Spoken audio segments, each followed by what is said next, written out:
Hi hello నమస్తే. నేను మీ anchor Shivaji. ఈరోజు మనం ఉన్నాము గుడివాడ నియోజకవర్గం. గుడివాడ అంటే గుర్తుకొచ్చేది ఎన్టీఆర్ పేరు.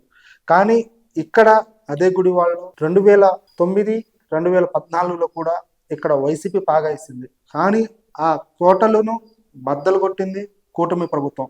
కూటమి ప్రభుత్వంలో ముఖ్యంగా జనసేన పార్టీ ఇన్ఛార్జ్ బోరగడ్డ శ్రీకాంత్ గారు ఆయన చేసిన సేవలు కానివ్వండి, ఆయన చేసిన పోరాటం, వైసీపీ ప్రభుత్వం మీద చేసిన పోరాటాలు చూస్తుంటే ఔరా అనిపించాల్సిందే.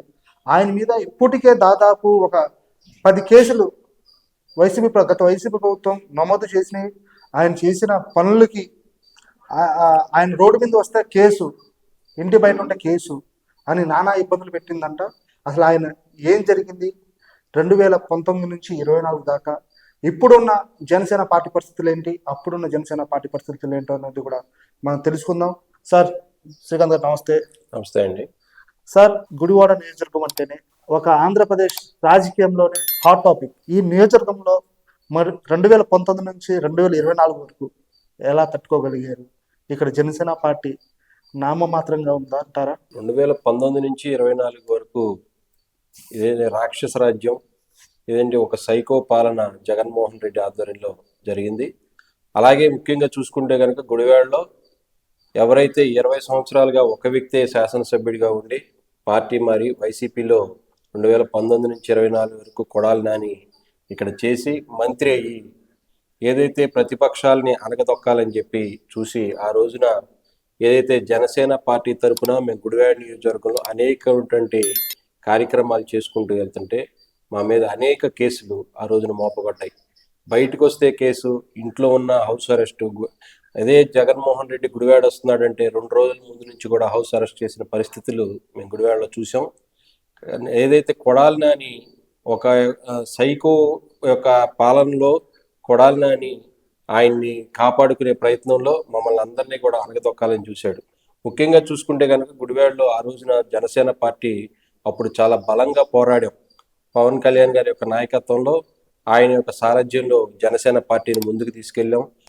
అప్పుడు తీసుకెళ్తున్న సమయంలో ప్రజలందరూ కూడా మాకు దగ్గర అవుతున్నారనే అక్కస్తో ఆ రోజున కొడాలి నాని మమ్మల్ని అనగదొక్కాలని చెప్పి నా మీద సుమారుగా 10 కేసులు, 5 సంవత్సరాల్లో 10 కేసులు, అన్నీ కూడా ప్రజా సమస్యల మీద పోరాటం చేసినాయి. ఏది కూడా మేము వ్యక్తిగతంగా చేసినవి కాదు. ఏదైతే నీరు సమస్య, తాగునీరు సమస్య, ఏదైతే తాగునీరు సమస్య ఉందో ఆ తాగునీరు సమస్య మీద పెదరికపాడులోని స్టోరేజ్ ట్యాంక్ని బాగు చేయాలని చెప్పి ఆ రోజున వెళ్తే ఆ స్టోరేజ్ ట్యాంక్ దగ్గరికి వెళ్ళనివ్వకుండా మమ్మల్ని పోలీసులతో నిర్బంధించి అక్కడి నుంచి అరెస్ట్ చేసి తీసుకొచ్చి మా మీద కేసులు మోపారు. అలాగే పవన్ కళ్యాణ్ గారు పిలుపునిచ్చిన గుడ్ మార్నింగ్ సీఎం సార్ అని చెప్పి రోడ్లు బాగు చేసే కార్యక్రమంలో స్వయంగా కొడాలి నాని ఇంటికి వెళ్ళే రహదారి అధ్వానంగా ఉందని చెప్పి ఆయన ఇంటి దగ్గర వెళ్ళే దారిలో మేము బైఠాయింపు చేస్తే అక్కడ అక్రమంగా అరెస్ట్ చేసి తీసుకొచ్చి కేసులు పెట్టారు. అలాగే గుడివాడలో చూస్తే కనుక రైతు బజార్, గుడివాడ పట్టణం అనేది సుమారుగా 2 లక్షల జనాభా కలిగిన పట్టణం. ఇక్కడ అన్ని గ్రామాల నుంచి కూడా రైతు బజార్కు వచ్చి ప్రజలందరూ కూడా కూరగాయలు కొనుగోలు చేసుకునే పరిస్థితి. ఆ పరిస్థితుల్లో వర్షాకాలంలో మోకాళ్ళ లోతు నీళ్ళలో ఆ రోజున రైతు బజార్ ఉందని చెప్పి అక్కడ నిరసన తెలియజేస్తే అక్కడ కేసులు పెట్టారు. అలాగే మా గుడివాడలో పేర్ని నాని వచ్చాడని చెప్పి అతనికి నిరసన తెలియజేద్దామని చెప్పి అంటే ఆ రోజున 2 మంత్రులుగా ఉన్నారు, పేర్ని నాని, కొడాలి నాని. పవన్ కళ్యాణ్ గారిని వ్యక్తిగతంగా విమర్శించారని చెప్పి పేర్ని నానిని బైఠాయింపు చేస్తే ఆ రోజున అక్రమంగా అరెస్ట్ చేసి కేసు పెట్టారు. అలాగే బంటుమిల్ రోడ్లో దేవాలయం దోచేశారని, దొంగలు పడ్డారని చెప్పి ఆ దేవాలయం సమస్య మీద ప్రజలతో, అక్కడున్న స్థానిక ప్రజలతో నిరసన తెలియజేస్తే దాని మీద కేసు పెట్టారు. ఇలాగ అనేకమైనటువంటి కేసులు. ఆ రోజున ఎడ్ల పందాల పోటీలకి అని చెప్పి కొడాలి నాని ఆధ్వర్యంలో జరిగే ఎడ్ల పందాల పోటీలకి ఆ రోజున జగన్మోహన్ రెడ్డి గుడివాడ వస్తున్నాడని చెప్పి తెలియజేస్తే ఆ రోజున వచ్చే ముందు రోజు నుంచి కూడా మమ్మల్ని హౌస్ అరెస్ట్ చేసి ఆయన వచ్చి వెళ్ళేంత వరకు కూడా ఆ రోజున మమ్మల్ని ఇంట్లో నుంచి బయటికి రానివ్వకుండా చేసి హౌస్ అరెస్ట్ చేశారు. ఇట్లా అనేకమైనటువంటి కేసులు ఆ రోజున 5 సంవత్సరాలు ముఖ్యంగా జనసేన చాలా బలంగా పోరాడింది. జనసేన పార్టీలో మేమందరం కూడా ఆ రోజున బలంగా పోరాడాం. ఆ పోరాటానికి ఫలితమే ఈ రోజున 2024లో గుడివాడ శాసనసభ్యులుగా కూటమి ప్రభుత్వం వెనుగండ్ల రాము గారు గెలవడానికి ఉపయోగపడిందని చెప్పి మేము భావిస్తున్నాం. ఓకే సార్, ఇప్పుడు మీరు చెప్పింది ఓకే. మీరు గెలిచిన తర్వాత గుడివాడకి చేసిందేంటి, గుడివాడకి చేసిందేంటి, వాళ్ళు చేసిందేంటి, మీరు గెలిచిన తర్వాత రోడ్లు వేయించారా, రైతు మార్కెట్ పెట్టించారా, ప్రజలకి మంచినీళ్ళు అందించారా, ఏం చేస్తారు మీరు? గుడివాడ చూసుకుంటే కనుక గత 20 సంవత్సరాల నుంచి నేను చెప్పినట్టుగా ఒక శాసనసభ్యుడే ఉండటం మూలంగా అతను అభివృద్ధి అనే మాట లేకుండా అతను వ్యక్తిగతంగా అభివృద్ధి అవడానికి 2019 నుంచి 24 సంవత్సరం చూసుకున్నాడు. ఈ రోజున ఏ అయితే మేము పోరాటం చేసామో 5 సంవత్సరాలు అవన్నీ కూడా ఈ కూటమి ప్రభుత్వంలో గౌరవ శాసనసభ్యులు వెనిగండ్ల రాము గారి ఆధ్వర్యంలో ఈ రోజు మీకు చెప్తున్న రైతు బజారు ఈ రోజు నూతనంగా రైతు బజార్ని మొత్తం 25 లక్షల రూపాయలతో ఆధునిక చేసి మొన్నే ప్రారంభోత్సవం వెనిగండ్ల రాము గారితో మేము అందరం కూడా చేసాం. అలాగే చూసుకుంటే ఆయన ఇంటికి వెళ్ళే రహదారి అని చెప్పాం. ఈ రోజున గుడివాడలో ఉన్న ప్రధాన రహదారులందరూ ముఖ్యంగా బైపాస్ రోడ్డు ఆ రోజున మోకాళ్ళ లోతు గుంటలతో ఉండేది. ఈ రోజున బైపాస్ రోడ్డు వేయించాం. అలాగే బస్టాండ్ ఎదురుగా రోడ్డు, అలాగే అన్ని గవర్నమెంట్ హాస్పిటల్కి వెళ్ళే రోడ్డు, గుడివాడలో ప్రతి గ్రామంలోనూ ప్రతి వార్డులోనూ ఈ రోజున సీసీ రోడ్లే కానీ బీటీ రోడ్లే కానీ వేసి గుడివాడని అభివృద్ధి చేసాం. అలాగే గుడివాడకి ఎప్పుడు చిరకాల వాంఛైనటువంటి బస్టాండ్ని ఈ రోజున ప్రారంభం చేసి పనులు జరుగుతున్నాయి. ఎప్పుడు కూడా గుడివాడని అభివృద్ధి చేద్దామని చెప్పి కొడాలి నాని చూడాల. గుడివాడ ఎంతసేపు అతను వ్యక్తిగతంగా అతను ఎప్పుడు కూడా వ్యక్తిగత అభివృద్ధి చూసుకున్నాడు. ఈ 20 సంవత్సరాలకు సరిపడా 5 ఏళ్ళు సంపాదించుకుని ఈ రోజున పక్కకి వెళ్ళిపోయి రిటైర్డ్ హార్ట్ ఇచ్చాడు అటువంటి ఎమ్మెల్యే, మాజీ ఎమ్మెల్యే కొడాలి నాని. కానీ కూటమి ప్రభుత్వం వచ్చాక ఖచ్చితంగా ప్రజా సమస్యలు అన్నీ కూడా మేము చెప్పిన రోడ్లే కానీ రైతు బజారే కానీ తాగునీరు, ఈ రోజు తాగునీరుకి ప్రతి గ్రామానికి ప్రతి ఇంటికి తాగునీరుని అందుబాటు చేసాం. ఏదైతే వాటర్ ట్యాంకులు ఇదివరకు వాటర్ ట్యాంకులు ఒక పబ్లిసిటీ వ్యాన్లుగా వాడుకున్న కొడాలి నానిని ఈ రోజున వాటర్ ట్యాంక్ లేకుండా ప్రతి ఇంటికి తాగునీరు వెళ్ళే విధంగా ఈ కూటమి ప్రభుత్వంలో మేము అన్ని కూడా చేయగలిగాం. గౌరవ శాసనసభ్యులు అన్ని కూడా ముందుకు తీసుకెళ్తున్నారు. అలాగే మచిలీపట్నం పార్లమెంట్ సభ్యులు వల్లంనేని బాలశౌరి గారు కూడా ఈ గుడివాడ ప్రధాన ఫ్లైఓవర్ని ఆయన కూడా ఏర్పాటు చేశారు. ఆయన కూడా తన ఎంపీ నిధులతో గుడివాడకి చాలా పెద్ద ఎత్తున నిధులు తీసుకొస్తున్నారు. ఈ రెండింటిని సమన్వయం చేసుకుంటా కూడా గుడివాడలో అభివృద్ధి ఖచ్చితంగా జరుగుతుందని చెప్పి మేము చెప్తున్నాం. ఓకే, ఇప్పుడు మీరు చెప్పింది ఓకే, కానీ నిజంగా జనసేన పార్టీ కార్యకర్తలు కానివ్వండి, నాయకులు కానివ్వండి, కూటమి ప్రభుత్వంతో హ్యాపీగా ఉన్నారంటారా? లేకపోతే జనసేన పార్టీ కార్యకర్తలు కూటమి ప్రభుత్వంతో కొంచెం విభేదాలు వచ్చి పక్కకి వెళ్తున్నారంటారు, దాంట్లో నిజం లేదంటారా? ఖచ్చితంగా నిజం లేదండి. పనిచేసిన వాళ్ళకి ఎప్పుడూ గుర్తింపు ఉంటుంది. ఈ కూటమి ప్రభుత్వంలో తెలుగుదేశం, జనసేన, బీజేపీ 3 పార్టీలు కూడా సమన్వయంతో వెళ్తున్నాయి. అక్కడక్కడ చిన్న చిన్న విషయాలు మనస్పర్ధలు ఉంటే ఉండొచ్చు, కానీ అన్నీ కూడా సమకూర్చుకుని అదన్నీ కూడా సమన్వయం చేసుకుని వెళ్తున్నాం.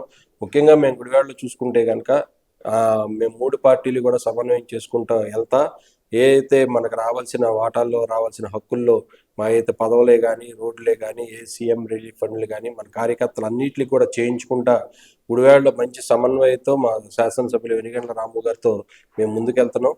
ఎటువంటి మనస్పర్ధలు కానీ ఎటువంటి ఈగోలు కానీ ఇక్కడ లేవు. మమ్మల్ని కూడా ఆయన అదే విధంగా గౌరవంగా చూస్తారు. ఏదైతే కూటమి ప్రభుత్వంలో గెలిచి మేము ప్రధాన భూమిక మాది ఉందని చెప్పి గౌరవ శాసనసభ్యులు రాము గారికి తెలుసు. అదే ప్రాధాన్యత మా అందరికీ ఏదైతే జనసేన పార్టీ నాయకులకు కానీ కార్యకర్తలకు కానీ వీర మహిళలకు అందరికీ కూడా సముచిత స్థానం కల్పిస్తూనే ఉన్నారు. కాబట్టి ఎటువంటి సమన్వయ లోపం గుడివాడ నియోజకవర్గంలో అయితే లేదండి. గుడివాడ నియోజకవర్గం లేదంటారు. కొంతమంది అంటున్నారు రోజా లాంటి వ్యక్తులు కానివ్వండి, ఇక్కడ మీ కొడాలి నాని ఉన్నాడు కదా మాజీ మంత్రి గారు, వాళ్ళు చెప్పేది ఏంటంటే జనసేన ఓన్లీ జెండా కూలీలే తప్ప అధికారానికి పనికిరారు, అసలు అధికారమే పవన్ కళ్యాణ్కి రాదంటారు. దానికి మీరు ఎలా చూస్తారు? నిజంగా జన సైనికులు జెండా కూలీలు అంటారా? ఏదైతే ఆ పనికిమాల రోజా మాట్లాడేది జెండా కూలీలని ఉద్దేశించి ఏదైతే నాయకులు మేమందరం కూడా జనసేన పార్టీ ఎప్పుడు కూడా హాయిగా ఉద్యమించింది కాదు. ఉద్యమాల నుంచి పుట్టిన పార్టీ జనసేన పార్టీ. జనసేన పార్టీలో నాయకులు ఉండరు, జన సైనికులు ఉంటారు. కానీ ఇటువంటి రోజా 420 బ్యాచ్ అంతా సైకో బ్యాచ్ అంతా కూడా వైసీపీలో ఉంది.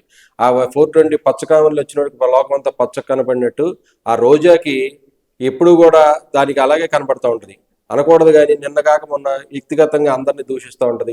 గుంటూరు ఎమ్మెల్యే అని మాట్లాడింది. మేము చెబుతున్న జనసేన పార్టీ అనేది ఎప్పుడు కూడా జన సైనికులతో నిండిన పార్టీ. అది దేశం మీద ఎంత ప్రేమ ఉంటుందో రాష్ట్రం మీద అంతే ప్రేమ ఉంటుంది. రాష్ట్రం మీద ఎంత ప్రేమ ఉందో పార్టీ మీద అదే ప్రేమ ఉంటుంది. అదే ప్రేమ పవన్ కళ్యాణ్ గారి కోసం పనిచేస్తాం తప్పించి అది జెండా కూలీలన్నా లేకపోతే ఇంకేదన్నా కానీ వాళ్ళకి అర్థం కాదు. వాళ్ళకి ఏంటంటే జనసేన పార్టీ యొక్క విధానాలు కానీ భావజాలం కానీ వాళ్ళకి అర్థం కాదు. వాళ్ళు ఎంతసేపు దాచుకో అది టికెట్లు అమ్ముకొని తిరుపతి దర్శనానికి ఒక టికెట్ మీద 25 మంది 30 మంది మనిషి దగ్గర 10,000 అంటే టికెట్కి 3-4 లక్షలు అమ్ముకుని వ్యాపారం చేసుకుని ఈ రోజున స్పోర్ట్స్ క్రీడల్లో పెడితే కనుక 100 కోట్ల పైగా అక్రమ ఆర్జన చేసిన రోజాకి జనసేన పార్టీ విలువ తెలియదు. జనసేన పార్టీలో ఉండే నాయకులు మాలాంటి వాళ్ళకి జనసేన పార్టీ అన్నా పవన్ కళ్యాణ్ గారు అన్నా కానీ ఎంత భక్తి ఉందో, దేశం ఎంత భక్తో జనసేన పార్టీ నాయకులకు అంత భక్తి ఉంటుంది. కాబట్టి ఈ రోజా మాటలు మేము పట్టించుకోవాల్సిన అవసరం లేదు. అలాగే గుడివాడ నియోజకవర్గంలో చూస్తే కనుక మా గుట్కా నాని ఆయన ఎప్పుడు కూడా గుట్కా వేసుకుని మతి స్థిమితం లేకుండా మాట్లాడతాడు తప్పించి ఇప్పుడు కూడా మతి ఉండి మాట్లాడతాం కాదు. ఆయన ఆ రోజు చెప్పాడు, నేను కూటమి వస్తే కనుక నేను రాజకీయ సన్యాసం చేస్తాను. రాజకీయ సన్యాసం తీసుకో. ఈ రోజున కూటమి ప్రభుత్వం అధికారంలోకి వచ్చింది. పవన్ కళ్యాణ్ 2 చోట్ల గెలవలేడు, పవన్ కళ్యాణ్ గెలవలేడు అన్నాడు. పవన్ కళ్యాణ్ గెలిచి చూపించాడు.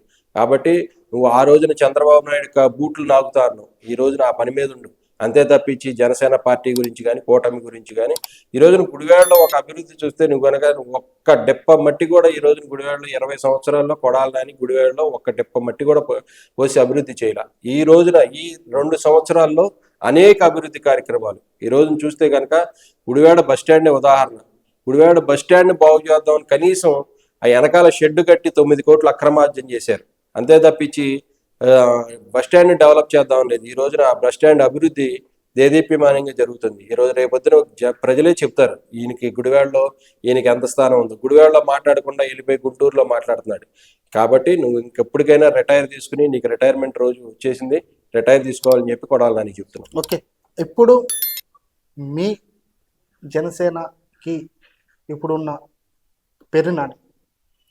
పెరునాని కూడా చెప్పేది ఏంటంటే, అసలు గుడివాడలో జరుగుతుంది పేకాట, మట్టి, కోడి పందాలతోనే ఇటు జనసేన కానివ్వండి, ఇటు ఉన్న వెనుగండ్ల రాము వెనకేసుకుంటున్నారు అనేది కూడా మొన్న ఒక విమర్శ చేశాడు. దాని మీద మీరు నిజంగా మట్టి అమ్ముకుంటున్నారా, రొయ్యల చెరువులు అమ్ముకుంటున్నారా, లేకపోతే చేపల చెరువులు అమ్ముకుంటున్నారా, మట్టి తవ్వుకుంటున్నారా? నెక్స్ట్ వచ్చేసి ఇక్కడున్న పేకాట క్లబ్లు నడుపుతున్నారా మీరు? వాళ్ళు చేసే విమర్శకి మీకు ఇక్కడ నుంచి ప్రతి విమర్శ ఎందుకు రాలేకపోతుంది? పేరు నాని తొలిపళ్ళు ఉంటుంది తప్పించి మంచి మాటలు ఎప్పుడు కూడా నోట్లోంచి రావు. వాళ్ళు చేసినవన్నీ కూడా ఎదుటోళ్ళు చేస్తున్నారని చెప్పి అనుకుంటాడు. గుడివాడలో గత 2019 నుంచి 24లో జరిగినవన్నీ కూడా ఇక్కడ అక్రమాలన్నీ కూడా అరికట్టాం. ఈ రోజున గుడివాడలో అభివృద్ధి తప్పించి ఇటువంటి అక్రమాలు పేకాట్లు ఆ రోజున పవన్ కళ్యాణ్ గారు 2021లో వచ్చి పేకాట్లు నడుపుతున్నారన్నారు. ఆ రోజున ప్రత్యక్షంగా ఎస్పీ గారే గుడివాడలో పేకాట్లని పట్టుకున్నారు. ఈ రోజున ఆ పేకాట అనేది లేకుండా చేసి గుడివాడ ప్రజల్ని, గుడివాడ యువతను బాగు చేసాం. ఆ రోజున గంజాయి విచ్చలవిడిగా జరిగేది 2019 నుంచి 24 ఎవ్వరు అరికట్టని పరిస్థితి. ఈ రోజున గంజాయిని అరికట్టాం. అలాగే అభివృద్ధి చేసుకుంటా వెళ్తున్నాం. వీళ్ళు ఇసుక దోసుకున్నారు, మట్టి దోసుకున్నారు, అన్నీ దోసుకున్నారు. ఈ రోజున ఇసుక కానీ మట్టి కానీ అక్రమార్జనకు తావు లేకుండా ఏదైనా కానీ యాజ్ పర్ లీగల్గా జరిగేది తప్పించి అక్రమార్జన కానీ ఏ కార్యకర్తలు కానీ మట్టి దోచుకోవడం కానీ ఇసుక దోచుకునే అవకాశం కానీ ఏదైతే రొయ్యల చెరువులు కానీ చేపల చెరువులు కానీ అన్నీ కూడా అధికారికంగా జరుగుతున్నాయో తప్పించి అనాధికారికంగా జరిగే ఏ కార్యక్రమాలు కూడా 2019 నుంచి 24లో జరిగినాయి తప్పించి 24 కూటమి ప్రభుత్వం వచ్చిన తర్వాత అన్ని చట్టపరంగానే జరుగుతున్నాయి. అన్ని అభివృద్ధి కార్యక్రమాలు గుడివాడలో జరుగుతున్నాయని ప్రజలందరూ కూడా విశ్వసిస్తున్నారు. ఇప్పుడు మీరు చెప్తుంది అది, కానీ ప్రతిపక్షాలు చెప్పేది ఇది. కానీ ఇప్పుడు ఇంకో విషయం కూడా వచ్చింది. ఇక్కడ ఉన్న స్టేడియంకి సరిగా వినియోగించట్లేదు, కొన్ని భూ కబ్జాలు కూడా చేస్తున్నారు, కొన్ని అక్రమ లేఅవుట్లు కూడా ఇస్తున్నారు అంటున్నారు. దాంట్లో నిజం లేదంటారు? అసలు ఎక్కడా కూడా నిజం లేదండి. ప్రతిపక్షాలు ఏం చెప్పాలో గుడివాడ అభివృద్ధి మీద ఏం మాట్లాడాలో తెలియక ఈ రోజున స్టేడియం అన్నారు. స్టేడియంలో నిన్న కాక మొన్నే కిందటి నెలలో డిసెంబర్లో జాతీయ స్థాయి కబడ్డీ పోటీలు జరిగినాయి. ఇంతవరకు ఎప్పుడు కూడా మేము గుడివాడలో 20 సంవత్సరాలు ఎప్పుడు కూడా ఒక జాతీయ స్థాయి పోటీలు జరగడం అనేది చూడాల. ఈ కూటమి ప్రభుత్వంలో వెనుగండ్ల రాము గారు వచ్చిన తర్వాత జాతీయ స్థాయి కబడ్డీ పోటీలు పెడితే ఎక్కడెక్కడ వచ్చిన హర్యానా నుంచి, ఢిల్లీ నుంచి వచ్చిన క్రీడాకారులు కానీ, కోచ్లు కానీ అందరూ కూడా ఇక్కడ ఇచ్చిన ఫెసిలిటీస్కి, ఇక్కడ ఇచ్చిన హాస్పిటాలిటీకి వాళ్ళందరూ కూడా మెచ్చుకుని శాసనసభ్యులకి శుభాకాంక్షలు చెప్పి మళ్ళీ ఇంకోసారి పెడితే మేము ఇక్కడ రావడానికి సిద్ధంగా ఉన్నామని చెప్పి వాళ్ళందరూ కూడా చెప్పి వెళ్ళటం జరిగింది. అంత విధంగా ఆ రోజు ప్రతి ప్రతిరోజు సాయంత్రం మేము అందరం కూడా ఏదైతే రాజకీయ నాయకులు ఉన్నామో అందరం కూడా స్టేడియంలోనే కూర్చుని వాళ్ళకి జరుగుతున్న ఏర్పాట్లు కానీ భోజన వసతులు కానీ అన్నీ కూడా దగ్గరుండి పర్యవేక్షించి వాళ్ళకి ఎటువంటి ఇబ్బంది లేకుండా జాతీయ స్థాయి, మీరు ఆలోచించండి, జాతీయ స్థాయి కబడ్డీ పోటీలు అండర్-14 గుడివాడలో డిసెంబర్ నెలలో జరిగింది. వారందరూ కూడా చాలా ఆశ్చర్యపోయారు, ఒక గుడివాడ పట్టణంలో ఇట్లా చేయొచ్చా అని చెప్పి. విజయవాడలో ఉండే సదుపాయాలని గుడివాడలో కల్పించారు శాసనసభ్యులు ఎన్నికల రాము. కాబట్టి ఖచ్చితంగా అభివృద్ధి జరుగుతుంది. ప్రతిపక్షాలు ఏదైతే విమర్శించారో అవన్నీ కూడా పచ్చి అబద్ధాలు. గుడివాడలో అభివృద్ధికి ముందుకు దూసుకెళ్తుంది. ఓకే, ఇప్పుడు ఉన్న లేఅవుట్స్ కానివ్వండి, అక్రమ భూ కబ్జాలు కానివ్వండి, లేదా అక్రమ లేఅవుట్లు కానీ జరగట్లేదు అంటారు అసలు అక్రమ లేఅవుట్లు వేయటానికి అవకాశమే లేదండి. ఇక్కడ అంత భూమి లేదు. వేస్తున్న లేఅవుట్లన్నీ కూడా అధికారికంగా జరిగే లేఅవుట్లే తప్పించి భూ కబ్జాలకు కానీ మట్టి మాఫియాకు జరిగే అవకాశం కూటమి ప్రభుత్వంలో ఖచ్చితంగా లేదండి. దానికి ఎప్పుడు కూడా ఎవరు కూడా ఏ పార్టీ కానీ, జనసేన కానీ, తెలుగుదేశం నాయకులు కానీ, శాసనసభ్యులు కానీ ఎవరు కూడా ఉపేక్షించే పని లేదు. అన్నీ కూడా గుడివాడలో జరుగుతున్న అన్నీ కూడా అధికారికంగా చట్టపరంగా జరిగే కార్యక్రమాలు తప్పించి అనధికారికంగా కానీ చట్ట వ్యతిరేక చర్యలు అనేవి గుడివాడలో లేవండి. ఇప్పుడు మొన్న కొడాలి గారు అనేది ఏంటంటే 2029కి జగన్ అధికారంలో వస్తాడు, ఇంకా గుడివాడలో కూడా రప్ప అంటున్నారు. నిజంగా వాళ్ళ అధికారంలో వస్తే మీరు తట్టుకోగలరా ఎదురుగా? 2024 ఎన్నికలకు కూడా మేమే అధికారంలోకి వస్తున్నామని చెప్పి విర్రవీగాడు కొడాలి నాని. మాదే అధికారం, జగన్మోహన్ రెడ్డి ముఖ్యమంత్రి అని చెప్పి మళ్ళీ అయ్యే పగటకల్లో మళ్ళీ 29 ఏంటంటే వాళ్ళ కేడర్ని కాపాడుకోవడానికి మాట్లాడే మాటలు తప్పించి వాళ్ళు కూటమి ప్రభుత్వం చంద్రబాబు నాయుడు గారు, పవన్ కళ్యాణ్ గారు కలిసి ఉన్నంత వరకు, మోడీ గారి నాయకత్వంలో ఈ కూటమి ప్రభుత్వం ఉన్నంత కాలం జగన్మోహన్ రెడ్డి ముఖ్యమంత్రి అవ్వడు. కాబట్టి వాళ్ళు తెలుసుకోవాల్సింది ఏంటంటే వైసీపీ నాయకులు వాళ్ళ నాయకుల్ని కాపాడుకోవడానికి, వాళ్ళ కార్యకర్తలను కాపాడుకోవడానికి ఇట్లాంటి తప్పుడు సంకేతాలు ప్రజలకు ఇస్తున్నారు తప్పించి ఖచ్చితంగా 2029 కూడా కూటమి ప్రభుత్వమే అధికారంలోకి వస్తుందని చెప్పి మాకు బలంగా విశ్వసిస్తున్నాం. ఓకే, మీకు రేపు ఇప్పుడు జరగబోయే స్థానిక ఎలక్షన్స్లో మీ వాటా మీకు వచ్చిందంటారా? ఇప్పుడు ఇక్కడ ఉన్న విజయవాడ మున్సిపల్స్ కానివ్వండి, లేకపోతే స్థానిక ఎలక్షన్స్లో కానివ్వండి, మొన్న జరిగిన పదవుల్లో కూడా మీకు ఎన్ని పదవులు వచ్చినాయి నామినేట్ పదవుల్లో? అప్పుడు మీకు న్యాయం జరిగినట్ట? ప్రజెంట్ ఇప్పుడు మీకు అన్యాయంలో ఉన్నారంటున్నారు కొంతమంది, మీకు న్యాయం జరుగుతుందంటారా? అంటే మొన్న సొసైటీ ఎన్నికలకు కానీ, బ్యాంకులు కానీ, లేదంటే నీటి సంఘాల్లో కానీ మాకు రావాల్సిన వాటా ప్రకారం, మాకున్న స్థానిక నాయకత్వం ప్రకారం అక్కడ ఉన్న నాయకుల్ని కోఆర్డినేట్ చేసుకుని, శాసనసభ్యులు రాము గారిని కోఆర్డినేట్ చేసుకుని ఖచ్చితంగా మాకు వచ్చిన బ్యాంకుల్లో కానీ, నీటి సంఘాల్లో కానీ మా వాటాని మేము తీసుకున్నాం గుడివాడలో.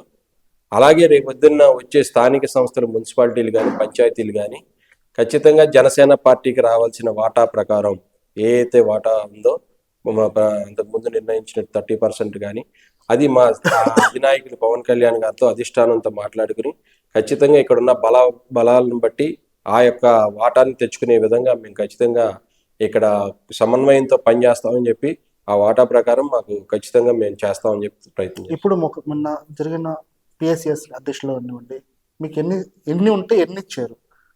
ఎన్ని సీట్లు ఉంటే ఎన్ని ఇచ్చారు? మీరు కాన్స్టిట్యున్సీ మొత్తం చెప్పండి. కాన్స్టిట్యున్సీ మొత్తం 28 ఉంటే దానిలో దరిదాపులో 6 పిఎస్సిఎస్లు మనకి జనసేన పార్టీ తరఫున ఇవ్వటం జరిగింది. అలాగే నీటి సంఘాల్లో కూడా దరిదాపులు 4 నీటి సంఘాలను తీసుకున్నాం.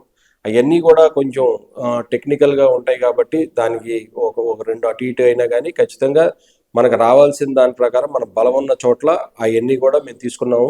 అవన్నీ కూడా జనసేన పార్టీ తరఫున నాయకులు, అక్కడున్న స్థానిక నాయకులకి ఇవ్వటం జరిగింది. అలాగే దానికి గౌరవ శాసనసభ్యులు వెనిగళ్ల రాము గారు కూడా పూర్తి సహకారం, ఏదైతే సమన్వయంతో అక్కడున్న పరిస్థితుల్ని బట్టి మేము తీసుకున్నాము. ఓకే, ఇప్పుడు మీ జిల్లా పార్టీ అధ్యక్షులు బండి రామకృష్ణ గారు, బండ్రెడ్డి రామకృష్ణ గారు ఉంది, ఇటు మీ ఎంపీ వల్లభనేని బాలశౌరి నుంచి ఎలాంటి మద్దతు దొరుకుతుంది మీకు? మీరు ఇక్కడ పట్టు సాధించడానికి ఏ మార్గాలు చూసుకుంటున్నారు? గౌరవ మచిలీపట్నం పార్లమెంట్ సభ్యులు బాలశౌరి గారు కానీ, అలాగే కృష్ణా జిల్లా పార్టీ అధ్యక్షులు బండ్రెడ్డి రామకృష్ణ గారు కానీ ఎప్పుడూ మాకు వెన్నుదన్నుగా ఉంటారు. ఇక్కడ జరిగే ప్రతి కార్యక్రమాన్ని వాళ్ళతో సమన్వయం చేసుకుంటూ మన జనసేన పార్టీని బలోపేతం చేసే దిశగా మేమందరం కూడా ఎప్పుడు కృషి చేస్తూనే ఉన్నాం. వారిద్దరి సహకారం ఖచ్చితంగా జనసేన పార్టీ నాయకులకి, కార్యకర్తలకి, వీర మహిళలకి ఎప్పుడు ఏ అవసరం ఉన్నా అందుబాటులో ఉంటారు. అలాగే ఏ సమావేశాలు ఉన్నా కానీ ఎటువంటి అన్నీ కూడా వాళ్ళందరితో కోఆర్డినేట్ చేసుకుని పార్టీ అధిష్టానంతో కోఆర్డినేట్ చేసుకుని మేము జనసేన పార్టీ బలోపేతం దిశగా మేము చేస్తానే ఉన్నాం. ఓకే, ఇక్కడ జనసేనకి కాపు ఓటింగ్ బలం దాదాపు ఈ కాన్ఫరెన్స్లో 30 నుంచి 35,000 కాపు ఓటింగ్ ఉంది. ఈ కాపు ఓటింగ్ మొత్తం మీరు జనసేనకి వెళ్ళి ఎందుకు మలుచుకోవటం లేదు అనేది కూడా ఒక విమర్శ ఉంది జనసేన పార్టీలోనే. దానికి ఎలాంటి ప్రయత్నాలు చేస్తున్నారు? ఏదంటే ఇప్పుడు అత్యధికంగా ఉంది కాపు ఎస్సీలే ఈ నియోజకవర్గంలో. 18 ఏళ్ళు ఉన్న కమ్మ ఓటింగ్కి ఎమ్మెల్యే టికెట్ వస్తుంది, 30 ఏళ్ళు ఉన్న కాపు ఓటింగ్కి ఎందుకు ఎమ్మెల్యే టికెట్ రావడం లేదనేది కూడా ఒక విమర్శ ఉంది. దాని మీద మీ కామెంట్ ఏమంటారు? అంటే ఓటింగ్ ప్రకారం సీట్లు అనేది చాలా ఈక్వేషన్స్ క్యాల్కులేట్ చేసుకుని ఈ సీట్లు పంపిణీ అనేది జరుగుద్ది. మనం ఈ కాపు ఓటింగ్ 30,000 ఉంది కాబట్టి కాపులకి ఎందుకు రావట్లేదని చెప్పి అనుకుంటే పక్క నియోజకవర్గాలు అన్నీ కూడా కాపు సామాజికవర్గం బలం ఉన్న నియోజకవర్గాలు ఇప్పుడు పెడన కానీ బందర్ కానీ అవినిగడ్డ కానీ ఇట్లా అన్నీ కూడా ఉండటం మూలంగా అక్కడ ఇవ్వటం మూలంగా ఇక్కడ వేరే సామాజిక సమీకరణాలను బట్టి గుడివాడ మిస్ అవుతుంది. అంతే తప్పించి కాపులు బలంగానే ఉన్నారు. అలాగే ఎస్సీలు బీసీలు కూడా సమానంగా అంతే బలంగా వాళ్ళందరూ ఉన్నారు. ఈ యొక్క ఈక్వేషన్ మూలంగానే మనకి రాకపోవడానికి అవకాశం ఉంది. రేపు రాబో రోజుల్లో నియోజకవర్గాల పునర్విభజన జరిగినప్పుడు జరిగే మళ్ళీ అవకాశాలు చాలా ఉంటాయి. అలాగే రాజకీయం ఎప్పుడు కూడా ఎవరు ఊహించలేనిది, మనం ఎప్పుడు ఏం జరుగుతుందో కూడా తెలియని పరిస్థితి కాబట్టి అలా సామాజిక వర్ణాలు బట్టి మనం ఈ 30,000 ఉన్నాయి కాబట్టి కాపులకి ఇవ్వాలనే కాకుండా మిగతా నియోజకవర్గాలు పక్కన ఉండటం మూలంగా కొన్ని అవకాశాలు ఇది అవ్వచ్చు. కానీ కాపులు ఎప్పుడు కూడా కాపు ఓటింగ్ అనేది మన జనసేన పార్టీకి మొన్న ముఖ్యంగా 2024లో చూసుకుంటే కనుక అందరూ కూడా ఏకతాటి మీదకి వచ్చి పవన్ కళ్యాణ్ గారి యొక్క నాయకత్వాన్ని నమ్మి కాపులే కానీ ఎస్సీలే కానీ బీసీలే కానీ మొత్తం అందరూ కూడా దరిదాపుగా ఓట్లు వేయబట్టే గుడివాడ నియోజకవర్గంలో ఎప్పుడూ లేని కనీవిని ఎరగని 53,000 ఓట్లు మెజార్టీతో కూటమి ప్రభుత్వంలో గౌరవ శాసనసభ్యులు వెనిగండ్ల రాము గారిని గెలిపించుకున్నారు. ఎన్ని కూడా ఏకతాటి మీదకి వచ్చాయి కాబట్టి అన్ని కులాలు ఏకతాటి మీదకి వచ్చి ఈ యొక్క మార్పు కోరుకున్నారు కాబట్టే ఆ రోజున 2024లో జరిగింది. ఖచ్చితంగా ఈ పునర్విభజనలు కానీ ఏదైనా కానీ జరిగినప్పుడు అన్ని సామాజిక వర్గాలకి న్యాయం జరుగుతుందని మేము భావిస్తున్నాం. ఓకే, ఇంకోటి విషయం ఏంటంటే ఇక్కడ ఉన్న ఎమ్మెల్యే రేపు పొద్దున్న మీకు స్థానిక సంస్థల్లో మున్సిపాలిటీ కోరుకునే ఏమన్నా ప్రయత్నంలో ఉన్నారా జనసేన పార్టీ?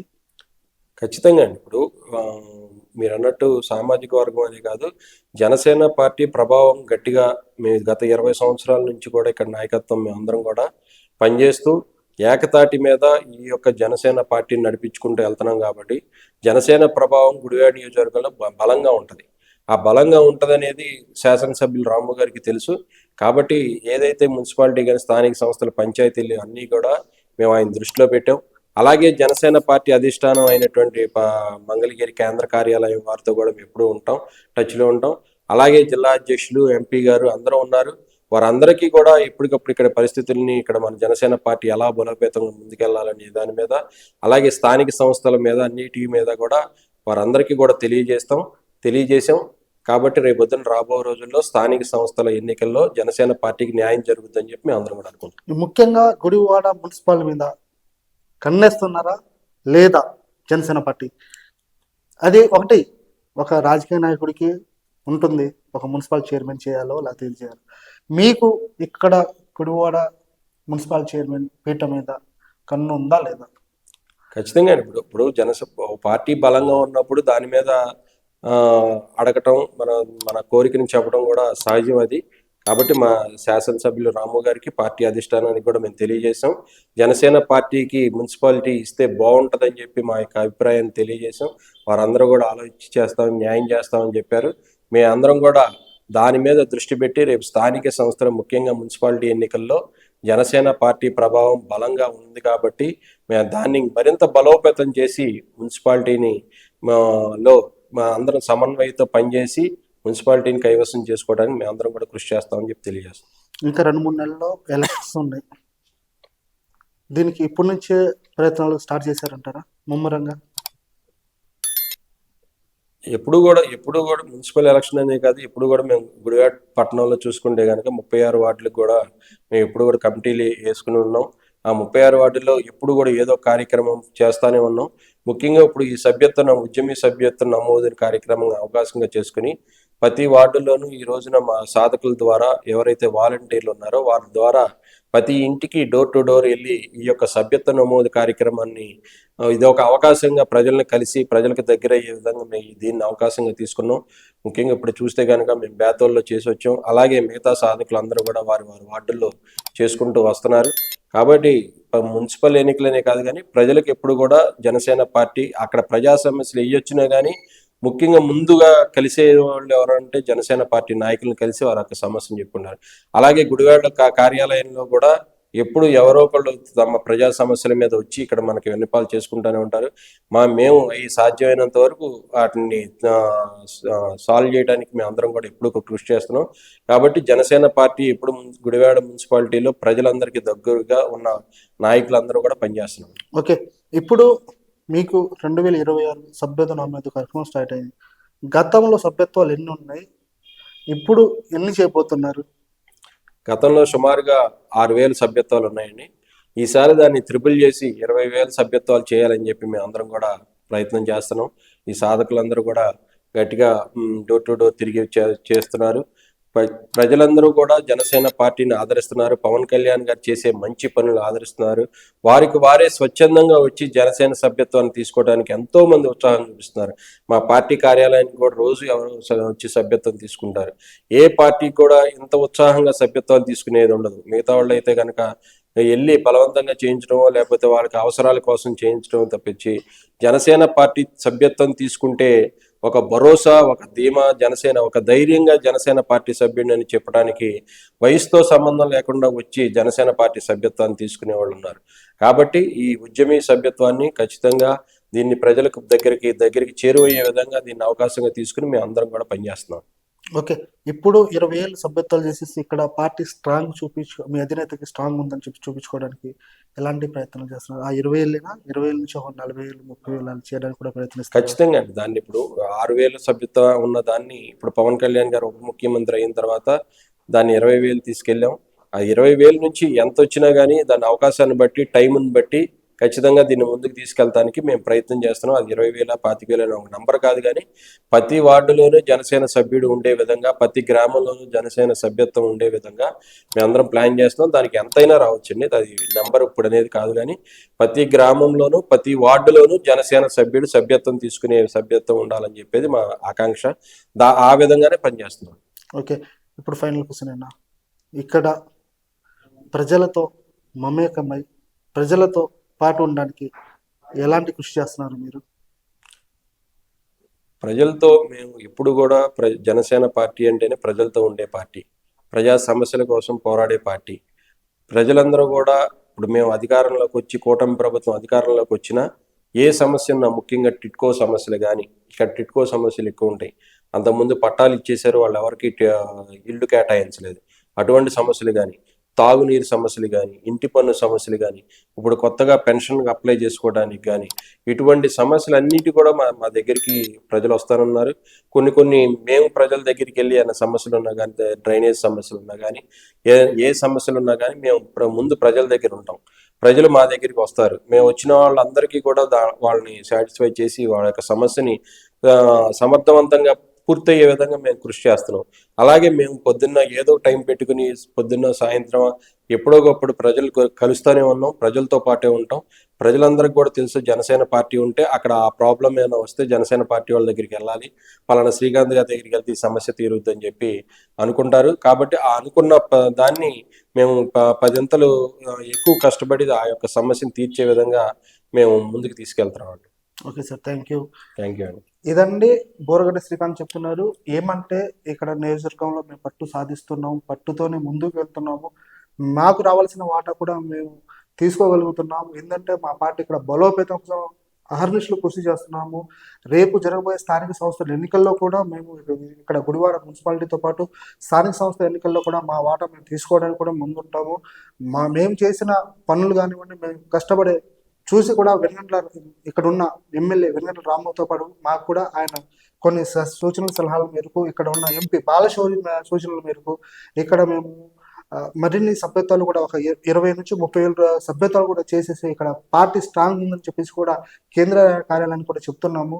ఇక్కడ ఒక 20,000 సభ్యత్వాలు కూడా తగ్గకుండా పనిచేస్తాం అనేది కూడా ఆయన మాటల్లో తెలుసున్నాం. ఇక్కడ మాకు ప్రజలు కూడా ఎలాంటి సమస్యలు ఉన్నా మా దగ్గరకు వచ్చి చెప్పుకుంటున్నారు. దానికి మేము ప్రతి సమస్యకి మేము డ్రైనేజ్ నుంచి వాటర్ సోర్సెస్ దాకా ప్రతిదీ మేము ఆ సమస్యలు తీర్చుకోగలుగుతున్నాం. ఒక టెక్టో ఇల్లు కానివ్వండి, ఇటు ఫెన్షన్ కానివ్వండి, ఇక్కడ జరిగిపోయే మున్సిపాలిటీలో ఏ పనులు ఉంటే ఆ పనులు మేము దగ్గరుండి చేపిస్తున్నాము. కాబట్టి మాకు అక్కడ ఉన్న పవన్ కళ్యాణ్ గారు, ఇక్కడ ఎంపీ బాలశౌరి గారు కానివ్వండి, బండెడ్డి రామకృష్ణ గారి ఆధ్వర్యంలో మేము ముందుకు వెళ్తున్నాం అనేది కూడా ఆయన మాటల్లో తెలుసుకున్నాం. Thank you sir. Thank you very much.